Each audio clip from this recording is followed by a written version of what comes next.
액션.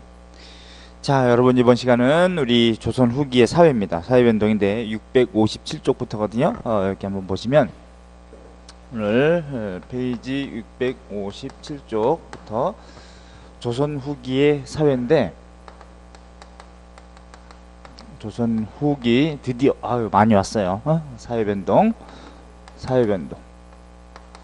우리 지난 시간에 경제 구조를 배웠거든요. 또 경제생활 조선 후기에 이것이 이제 배경이 된다 그랬죠. 그래서 여러분들 우리 교재 657쪽부터 또 658, 9 그다음에 넘겨서 제목을 한번 보세요. 657쪽에 보시면 조선 후기 봉건사회 해체기 18, 19세기 사회 변동해 놓고 신분제 동요하고 부세제도의 개편 이렇게 돼 있죠.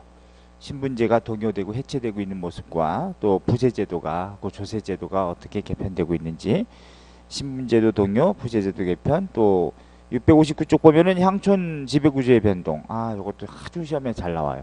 그러니까 구향과 신향의 대립, 또 향촌 사회의 변동이 어떻게 되어 있는지, 수령권은 어떻게 또 강해지는지 약해지는지, 강해진다 이렇게 보시면 돼.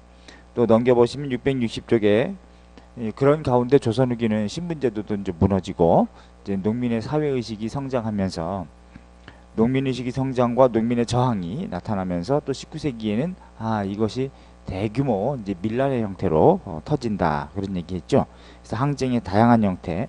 요번에도 최근에도 시험에 자주 나오듯이 19세기 초반에 홍경래의 봉기하고 또 19세기 후 중후반에 곧 63년도, 62년도에 임술농민 봉기 이런 것들 좀 잘 알아두셔야 돼요. 서북민항쟁이라고 보면 662쪽에 되어 있어요. 평안도 농민항쟁이라고도 되어 있고 그래서 조금 더 출제자가 누구냐에 따라서 아주 고리타분한 노땅들 뭐 옛날 사고방식을 가지고 있는 선생이 들어가서 내는 경우는 뭐 홍경래의 난 뭐 이렇게 많이 얘기하지만 요즘에 조금 더 이제 소장파 학자들 소장파를 하더라도 다 50 넘은 분들이에요. 이런 분들이 들어가서 냈을 경우에는 평안도 농민항쟁 혹은 평안도 농민전쟁 이런 식으로 이제 표현해서 내기도 합니다. 또는 서북민의 항쟁 이렇게도 내기도 하고요. 그래서 문제를 내는 걸 딱 보면 누가 들어갔는지를 우리가 파악할 수는 있죠. 우리 같은 경우는 자, 요 아주 중요하고 또 넘겨보시면 664쪽에도 1862년 농민항쟁 이렇게 표현하고 있죠. 이게 바로 이제 진주농민봉기, 그 유계춘을 중심으로 한 진주농민봉기를 비롯해서 이것이 전국적으로 확대된 임술농민봉기. 지난 시간에도 우리 했었습니다. 요거 이렇게까지 정리 665쪽까지 가지고 정리가 잘 돼서 흐름으로 읽어보기에 아주 좋은 책이니까 요 부분을 잘 좀 읽어서 조선 후기를 좀 감 잡는데 다른 책 안 봐도 될 수 있게끔 넣어놨으니까 그래서 우리 책이 좀 볼륨이 두꺼운 거예요. 제 욕심으로 여러분들한테 다른 책을 따로 뭐 교과서 같은 걸 읽어보려면 어차피 교과서가 이 정도 두께 한 250페이지 정도의 교과서는 고등학교 교과서라 하더라도 그런 분량은 나오기 때문에 그걸 다 집어넣었다고 보시면 됩니다. 자, 그래서 볼륨이 좀 두꺼우니까 다 욕심이죠. 그래도 제대로 좀 공부해야 된다 이런 생각하에 넣었으니까 읽어보시되 자, 이번에 이제 666쪽부터 이제 본격적으로 들어가면 조선 후기 사회 변동을 가져오게 된 배경이 우리 지난 시간에 배웠던 경제 구조의 변화가 바로 그 배경이 됩니다. 자, 이걸 배우려면은 경제 구조의 변동 요걸 한번 써보죠. 조선 후기에 경제 구조의 변동이라고 하는 것이 이게 연계가 되어 있어요. 그러니까 이 경제 구조의 변동이 곧 배경이라든가 또는 계기가 됩니다. 혹은 원인 뭐 이게 돼가지고 결국은 이것이 사회 변동을 이끌었다는 얘기가 되거든요. 사회 변동이다라고 적어놓으면 사회 변동. 요 사회 변동의 구체적인 형태는 뭐냐면 모습은 조선 후기에 이제 신분제가 무너져 간다는 얘기죠. 신분제 해체 이렇게 보면 돼요. 신분제 해체. 그러니까 신분제가 해체되면 여러분들 조상은 좋은 거죠. 그지? 근데 이제 우리 입장은 이때부터 이제 가세가 기울게 된다. 이렇게 보시면 돼. 노비들 도망가고 실제로 그랬어요. 또 도망노비라든가 또 이런 노비들한테 또 고초를 겪었던 게 우리 증조 고조 할아버지 때는 이렇게 이제 고초를 겪었다고 내가 역사 속에서 확인했습니다. 자, 신분제 해체 평등성은 좀 높아지는데 사회변동 우리 지금 이 시간은 요걸 배우는 거죠. 요게 그러니까 영향이 되는 거죠. 영향으로 인해서 결과가 이건 겁니다. 그죠? 결과가 사회 변동인데, 그럼 이 경제 구조의 변화라고 하는 것은 무엇이었냐면 결국은 산업의 발달이었어요. 그럼 요거는 산업의 발달인데, 산업의 발달이에요. 산업이라는 말 자체도요, 조선 후기에 처음으로 쓰이는 용어입니다. 요게 산업의 발달, 이렇게 얘기했었죠. 그 산업의 발달은 농업, 상업, 수공업, 광업, 무역 면에서 생산력이 증대했다는 얘기죠. 그죠? 뭐 농업이라든가 논농사, 밭농사, 농사기술, 농서, 농법 이런 것들이 있었다. 그 다음에 상업, 그죠? 상업 또는 무역, 또 수공업, 수공업, 광업 이런 분야를 어저께 배웠으니까 지난 시간에.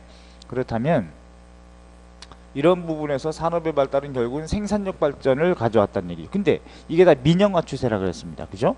산업의 발달에 의해서 이런 분야에 의해서 결국은 생산력이 발전하더라. 생산력이 증대된다. 그런 얘기겠죠?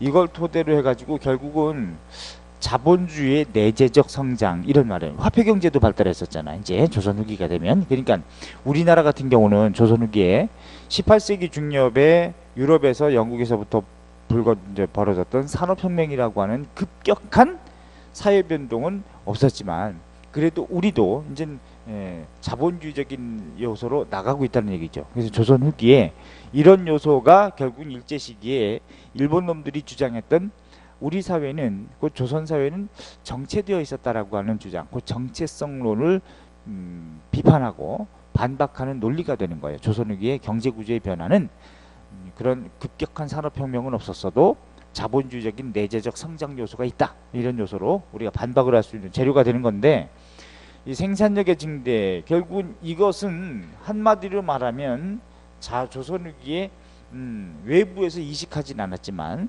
자본주의가 내재적으로 성장한다는 얘기죠. 그죠? 이렇게 얘기하면 돼. 그럼 이것은 자본주의의 내재적 성장이다. 이렇게 결론을 지으면 돼. 내재적으로 안에서부터 성장하고 있는 모습을 보인다. 성장. 그래서 조선 후기에 자본주의에 싹이 텄다라고 하는 의미에서 맹아라고 돼요. 틀맹자, 싹아자. 우리가 바라현미 그러잖아. 싹아자. 그래서 자본주의가 싹이 텄다. 이제 이런 얘기를 하거든. 이걸 토대로 가지고 나타난 영향으로서의 사회 변동은 구체적으로 뭐냐면 이런 요소가 나타납니다. 크게 5가지인데, 첫째로 양반수가 겁나게 증가합니다. 양반수의 급증. 이건 뭐 개나 소나 다 양반이. 양반수가 급격하게 증가한다. 급증 이런 말로 할 수 있는데, 이 양반수가 증가하는 요소는 크게 2가지가 있어요. 첫째로는 합법적인 방법도 있을 수 있었고, 그 다음에 2번째는 비합법, 불법적인 방법이 있을 수 있는데, 합법적인 방법은 임진왜란중부터 납속이라든가 공명첩 같은 거, 납속책이라든가, 사실 이 납속책은 고려 말에도 있었습니다. 납속보관제라 그래서 시험에도 잘못 낸 적도 있는데, 고려지 납속이라는 말이 이게 조선에만 쓸 수 있는 말이냐? 그렇진 않아요. 이거는 쌀을, 경제적인 그 부인 쌀 같은 것을 얼마나 내느냐에 따라서 신분을 환속시켜 주는 겁니다. 그러니까 노비를 양인으로 만들어 준다든가 이런 게 우리가 납속책이거든. 납속책. 그 다음에 재정이 어려우니까 또 이것이 이제 임진왜란 때 많이 이제 실시됐던 것이고, 조선 후기에 합법적인 방법이에요. 그 다음에 공명첩이라고 해가지고 비울 공짜야.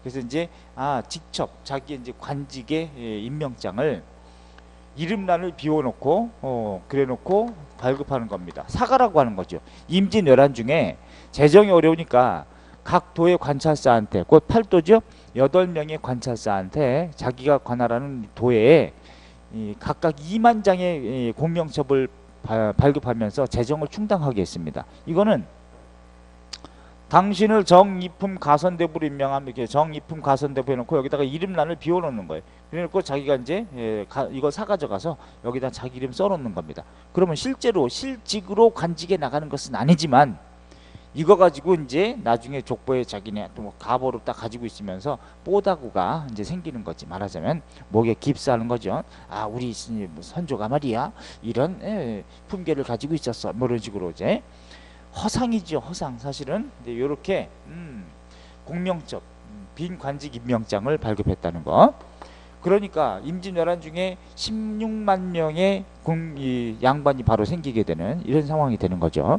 이래서 신분제가 위로부터 무너지게 되는 것이고, 그 다음에 납속이나 공명첩, 뭐 군공 같은 것도 가능해요. 군공 같은 경우는 전쟁에서 공로가 있을 경우 쪽발이에 귀를 몇 명을 벼느냐, 목을 몇 급을 뭐 효수했느냐, 이런 거에 따라서 신분을 또 풀어주거나 상승시키는 방법이 있다.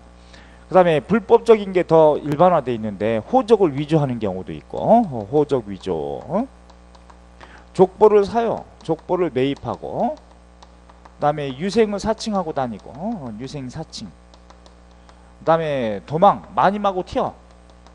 이제 이런 경우는 다 불법적인 것인데, 요 호적을 위조하고 족보를 매입한다. 그래서 이걸 우리가 환부역조라 그래요. 바꿀 부, 애비부, 아버지를 바꾸고, 바꿀역, 조상조, 할아버지까지, 조상까지 바꾼다. 환부역조라 그래. 나 성균관 조교야 이렇게 사칭하고 다니고, 도포 이제 양복이란다. 비단옷 입고, 그 다음에 도망가고 마님하고 튀어. 그러면 자, 요것은 납속책이나 공명첩, 호적 위조, 족보매, 위생사칭은 다 뭐 때문에 가능한 일이었냐면, 요건 모두 경제력만 있으면 가능한 일이에요. 재력 있으면 다 가능한 말. 그 다음에 군공이라고 하는 것은 뭐 때문에 가능한, 이건 용력이지, 그치? 용감무쌍한 힘, 뭐 이런 것 있으면 가능해. 근데 도망은 뭐 때문에 가능하냐? 마님이 왜 노비랑 튀겠어요? 이거는 노비의 100% 매력이야. 매력으로밖에 설명할 수 없다. 아니, 돈은 마님이 많은데 왜 개뿔도 없는 노비랑 튀느냐? 아유, 이제 마당 쓸고 있는 빗자루질하고 있는 뒤에 뭐 노비를 딱 봤는데, 여름에 우통 벗고 뭐 식스팩도 있고 뭐 근육 장난 아니고 키는 180 정도 이렇게 딱 되면서, 그 다음에 얼굴은 원빈이야. 자기 남편은 완전 개판인데, 자기 남편은 수박덩어리 이렇게 비슷하게 생겼는데 얼굴이 원빈이고 막 이래. 그러면 흔들리지요, 마님이. 그러면 얘를 데리고, 자, 오늘은 절에 갈 테니 앞장서거라, 딱 그러는 거야. 가마로 준비할까요? 됐느니라 해가지고 이제 딱 간단 말이죠. 자, 그래서 도망가는 경우가 이렇게 생기기도 한다. 그래서 도망가는 사람들이 많기 때문에 사실은 조선 시기에 뭐 뒤에도 나오겠지만 노비 추세법이라고 하는 것을 적용하는 예도 있기도 합니다. 노비 추세, 이제 효종 때, 그러니까 명종 때, 이 조선 전기까지만 하더라도 도망간 노비를 추세라고 하는 건 쫓아가서 잡아온다. 이게 이제 공노비 같은 경우나 산노비 같은 경우, 특히 공노비, 정부에서 시행하는 것이 노비 추세법이고, 그걸 위한 관청이 노비 추세 도감이라고 하는 게 있어요. 도감은 관청이라는 뜻이거든. 이건 고려 시기도 있었습니다. 그러니까 사실 고려 시기에 공민왕 때 혹은 공민왕 이전부터도 전민 변정 도감이라고 하는 게 있었죠. 전 토지와 민 백성을 변 바꾸어 판별해서 정 바로잡는 도감 관청, 이런 게 원종 때부터 처음 이제 기록에 보이는데, 그 다음에 의미 있게 대규모로 했던 것은 공민왕 때, 뭐 우왕 때도 있었고 충렬왕 때도 있었고 이렇게 많이 있었어요. 노비 전민 변정 도감이. 단 여러분이 유명한 것은 공민왕 때가 유명하죠.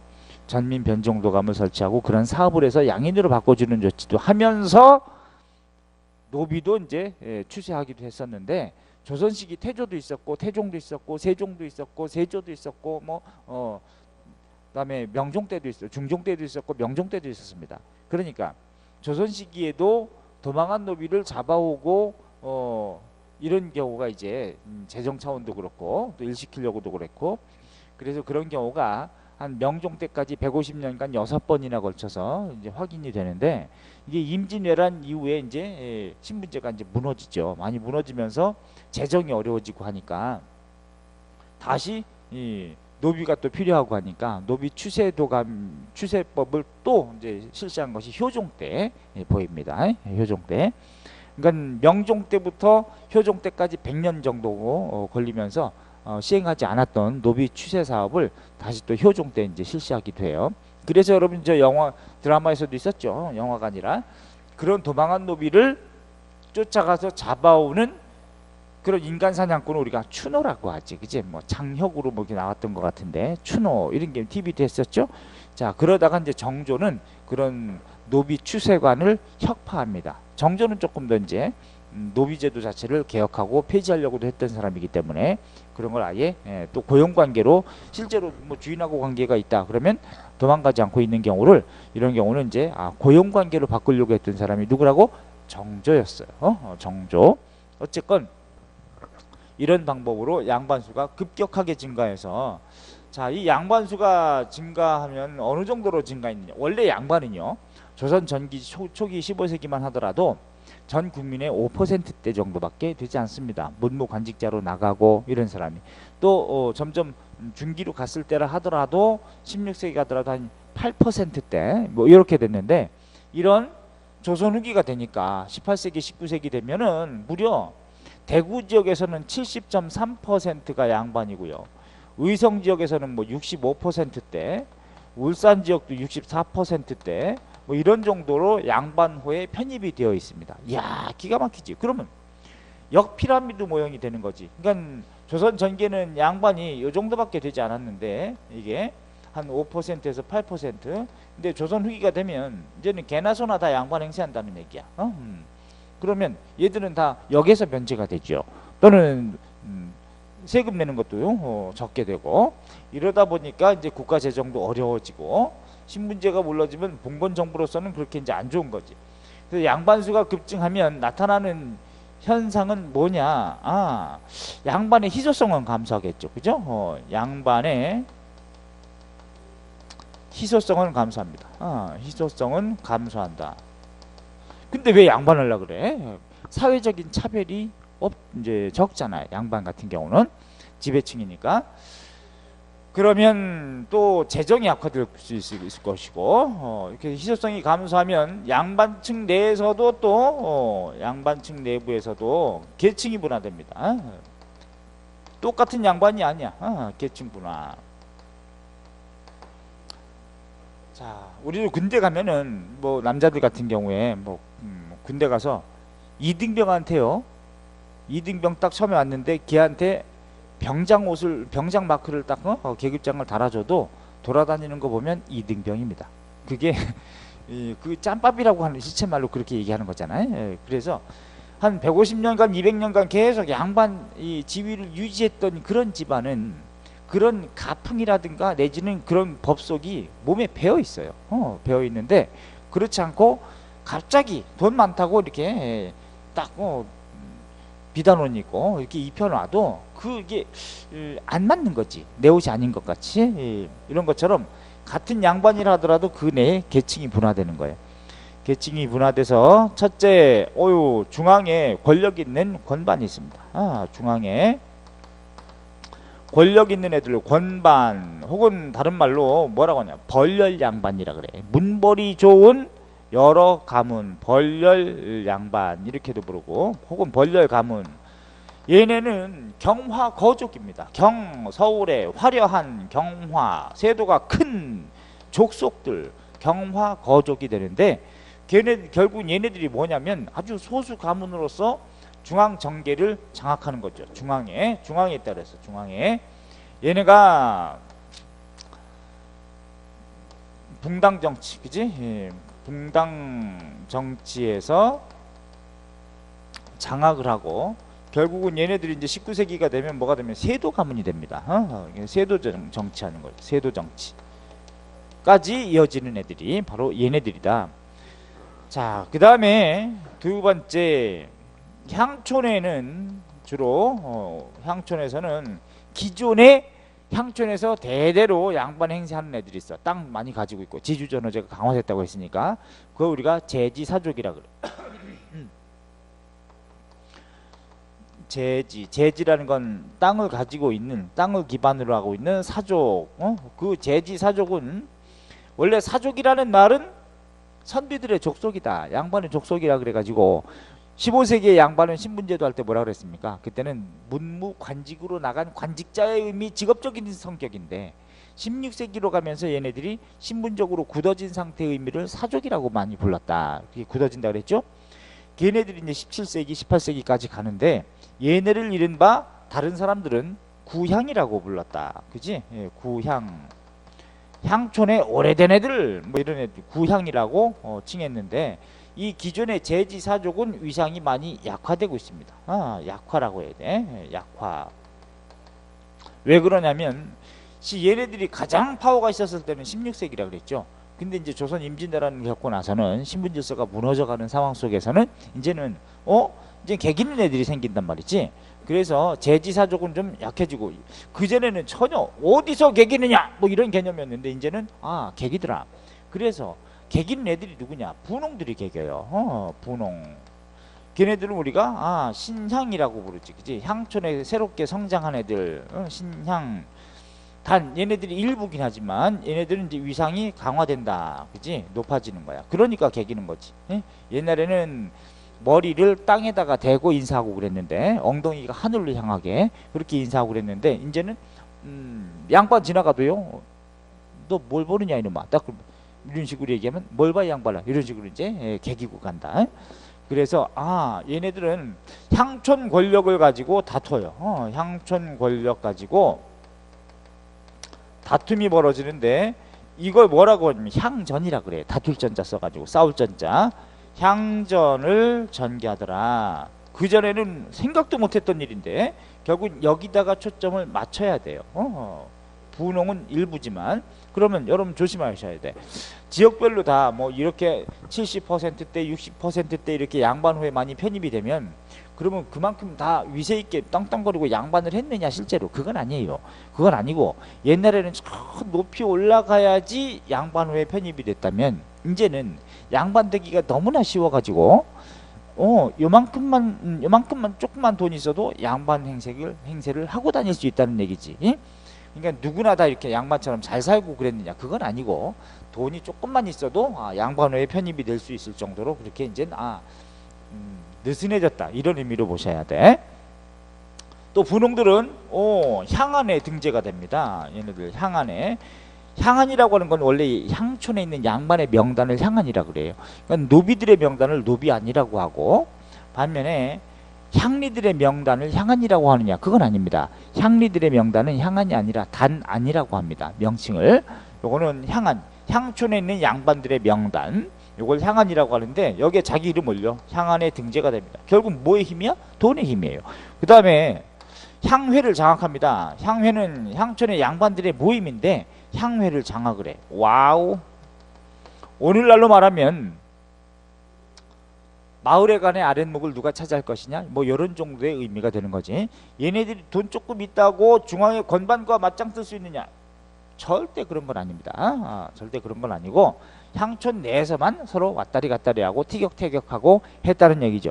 시쳇말로 내가 시골에서 농사가 잘 돼가지고 경운기 한 대 샀어요. 경운기 한 대 샀다고 먹고 살만해 해가지고 경운기 몰고 서울에 강남에 와가지고 삼성 빌딩 앞에서 야 이건이 나와 이렇게 얘기할 수는 없다는 얘기지. 그지? 예. 그래서 요게 바로 향전이라고 하는 게 요거구나. 향전을 전개한다. 그러니까 조선 전개는 전혀 있을 수 없는 일인데 조선 후기에 얘네가 성장하면서 벌어진 일이니까 지금 제가 얘기한 이런 표현 향전을 전개하고 향안에 등재되고 향회를 장악하고 하는 녀석 조선 후기만 쓸 수 있는 용어다. 그러니까 향촌 내부에서의 권력 변동이 생기는 거죠. 이렇게. 그러면 요 중간에 이제 수령들은 얘네랑 또 결탁하기도 해. 그러니까 수령과 결탁하기도 하고 뭐 수령과 결탁하고 그 전에 수령은 얘네하고만 결탁했는데 제지사족하고 얘네랑 결탁하기도 한다. 그러므로 관권이 강화됩니다. 수령권이 강화돼. 관권의 강화다. 수령권이 강해지는 거야. 수령권이 강해지고 그러니까 수령들은 자기 말 잘 듣는 애. 물론 수령 중에서 구향이 자기한테 아부자라면 구향을 키워줘요. 반면에 구향은 그런데 수령은 상피제를 적용하다 보니까 또 임기제도 적용하고 자기 출신 지역에 임명하지 않죠. 그럼 자기 출신 지역과 전혀 관련이 없는 사람이 발령받아서 오면 구향, 제지사족은 여기서 150년, 200년 동안 조상 대대로 살았던 위세 있는 애들이야. 제지사족은. 그런데 신향이라 수령이라고 새로 와가지고 세금 좀 잘 내준데 도와주시고 뭐 제 말 좀 잘 따라주시고 이렇게 위세를 부리면 얘들은 어떻게 했어요? 쩌쩌쩌쩌쩌쩌 이제 이렇게 기분 나쁘지, 그지? 그래서 이제 티격거리는 경우가 많거든. 근데 얘네들은 돈도 먹여줘, 말도 잘 들어, 뭐 이렇게 협조해. 이러다 보니까 적은 또 동지긴 하지만 얘네하고 기분 나빠하는 입장이라면 수령과 또 결탁하는 이런 요소가 있어서 수령하고 많이 좀 결탁하는 요소가 생겨요. 결국은 관권이 강화되면 여기서 관권은 수령하고 향리입니다. 수령 플러스 이제 관권의 강화는 수령, 그 다음에 그 밑에 향리, 이제 얘네들이 이제 강화되는데, 이러면 나타나는 현상은 중앙집권이 강화돼. 장점은 중앙집권의 강화. 요거는 장점인데 폐단이 있어요. 폐단. 그게 뭐냐? 폐단은 단점은 수령이라든가 향리의 수탈이 심해져. 향리의 수탈. 이게 심화된다는 거예요. 이런 얘가 어디에 나옵니까? 그게 바로 춘향전이에요. 그죠? 춘향전. 내 인연 수청을 들라! 뭐 이러면 오바했네. 춘향전.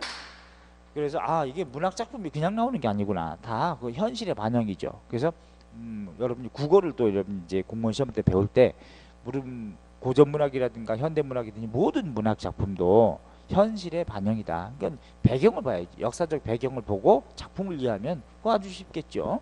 뭘 얘기하고 있는지 굉장히 중요해. 향촌에서 이거 아주 중요합니다.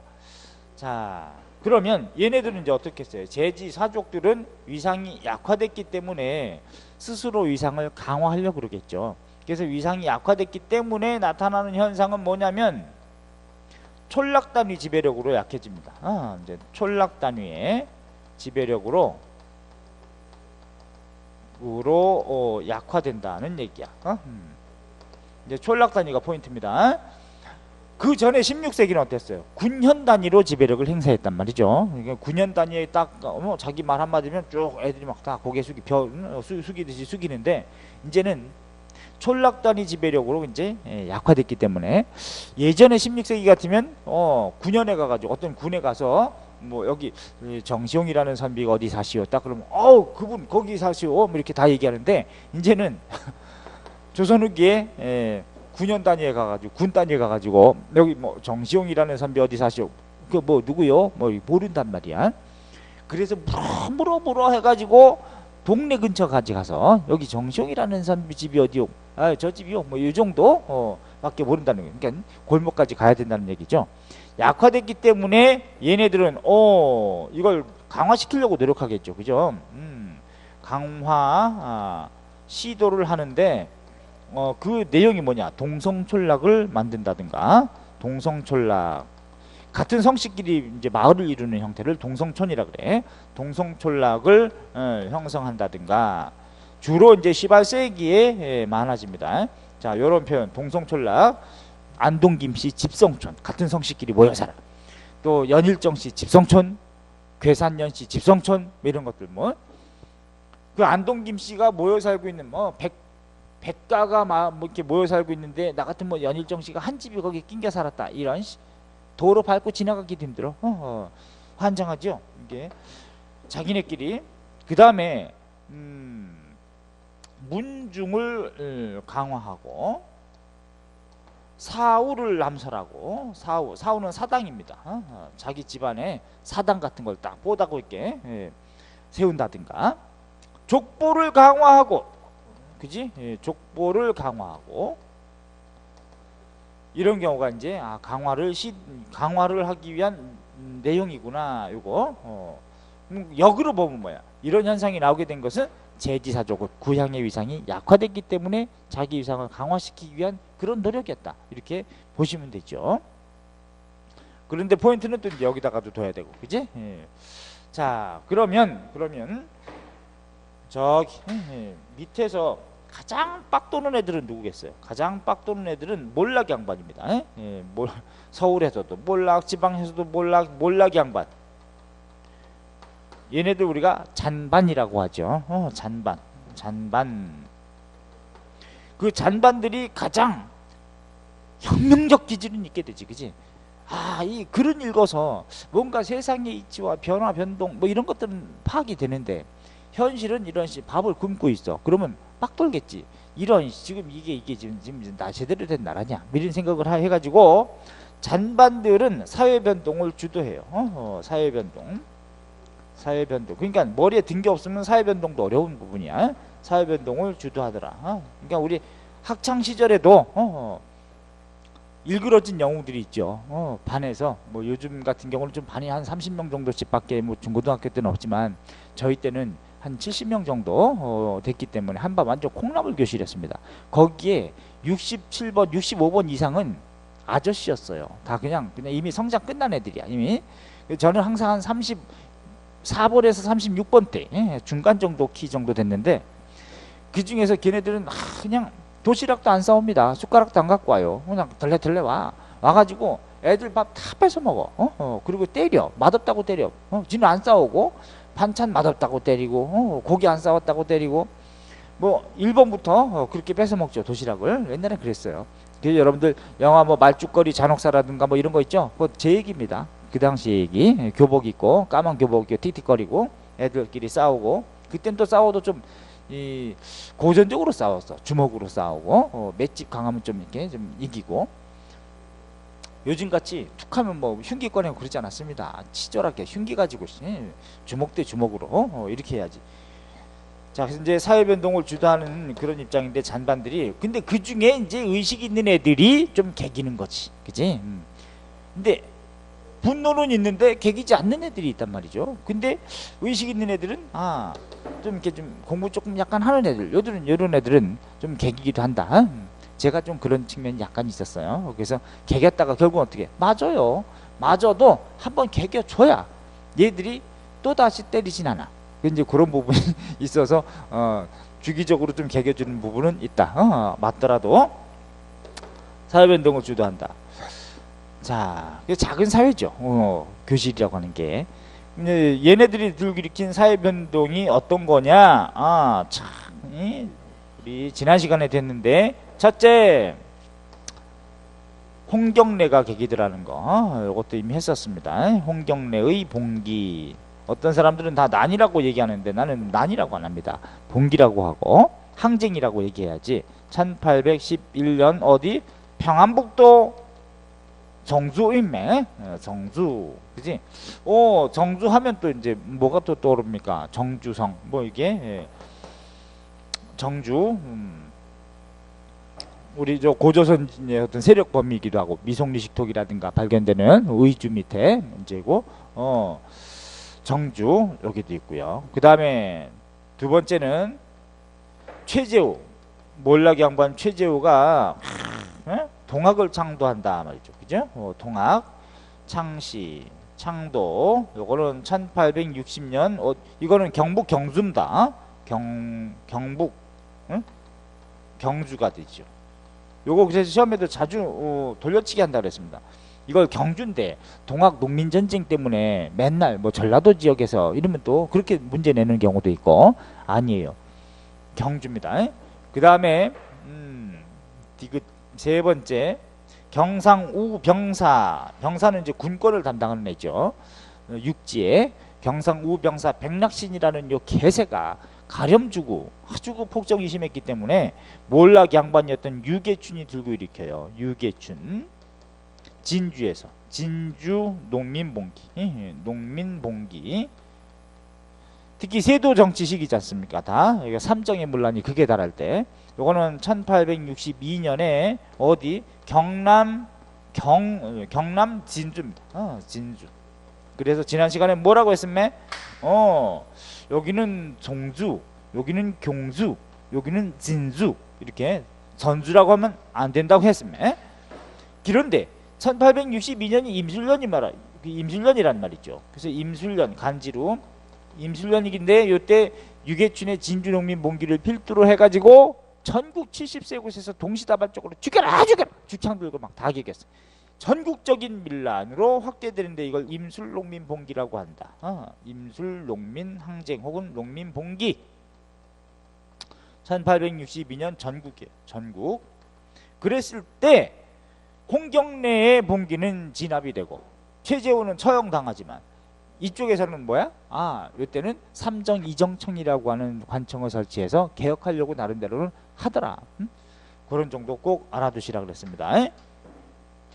그래서 요거는 진압된다. 그지? 정부가 진압. 요거는 처형. 최재우를 1864년에 혹세 무민의 죄로 처형시켜요. 세상을 현혹시킨다. 백성을 기만하고 사귄다. 사기친다 해가지고. 반면에 요것에 의해서는 영향으로 이제 어떻게 돼? 삼정 이정청을 설치하더라. 삼정 이정청 정을 설치한다는 거. 그래서 시험에 요걸 교정청이라고 바꿔치기해서 나온 적도 있고, 홍경래 봉기 때 정부는 삼정 이정청을 설치했다 이렇게 나온 적도 있습니다. 아니죠. 그건 조심하셔야지. 여기서 이제 유계춘이 들고 일으킨 진주농민봉기 및 전국적으로 터진 임술농민봉기 연장선상에서 제주도까지도 항쟁이 벌어지기도 하고 그렇습니다. 이게 그러니까 소수가 개기면 다 진압이 당한 힘의 원리로, 반면에 다수가 개기니까 지들이 잘못한 걸 알고 좀 개혁하려고 하더라. 그래서 피지배층은 연대해야 됩니다. 자, 요것이 바로 양반층이 급증하고 나타난 결과, 이런 현상까지도 이어지는구나. 결국은 양반층이 증가하면 또 이것에 의한 큰 덩어리로 나타나는 현상은 뭐냐? 상민수가 감소한다는 얘기입니다. 상민수의 감소. 상민수의 감소. 그러면 대다수 평민들인 상민들이, 상인이 아니죠. 상민들이 감소하게 되면 재정을 내야 되는데, 농민, 상인, 수공업자, 이제 신량역천 이런 사람이 이제 상민인데, 상민수가 감소하면 어떻게 돼? 그런 현상으로 재정이 어려워져요. 재정 악화. 그러니까 재정 악화 때문에 정부가 취하는 조치는 뭐냐? 정부는 양인을 증대시키는 정책을 쓸 수밖에 없겠죠. 상민을 해서 정부가 실시하는 게 바로 이제 이런 것들도 합법적으로 있었지만, 노비 종모법을 쓰더라. 그지? 노비 종모법. 요거는 18세기 영조입니다. 영조 때. 그러니까 노비 종모법은 원래 경국대전은 일천직천이었죠. 한쪽이 천하면 무조건 양천 교훈이 이루어졌을 경우에 노비하고 노비끼리 결혼하면 당연히 그 자식은 무조건 천하지만, 양인하고 천인하고 결혼했을 때는 무조건 노비였는데, 이제는 어머니 신분을 따른단 말이죠. 왜? 조선 후기는 노비종모법이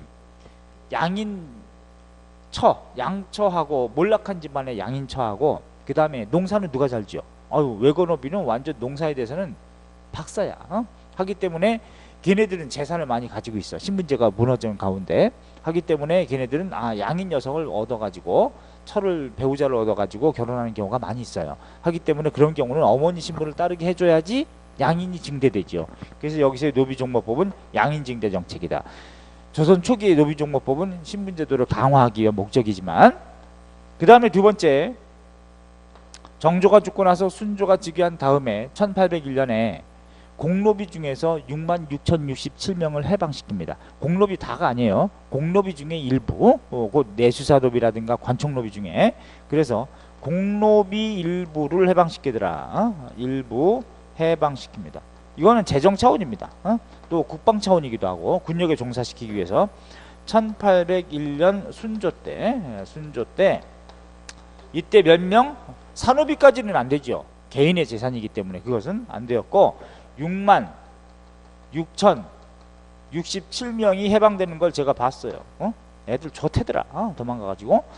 자, 이건 재정 차원이다 이렇게 보시고, 그 다음에 이러다 보니까 이제 노비수가 어떻게 되겠어요? 감소하겠죠. 오케이, 노비수 감소입니다. 노비수의 감소를 또 가져오더라는 거지, 그지?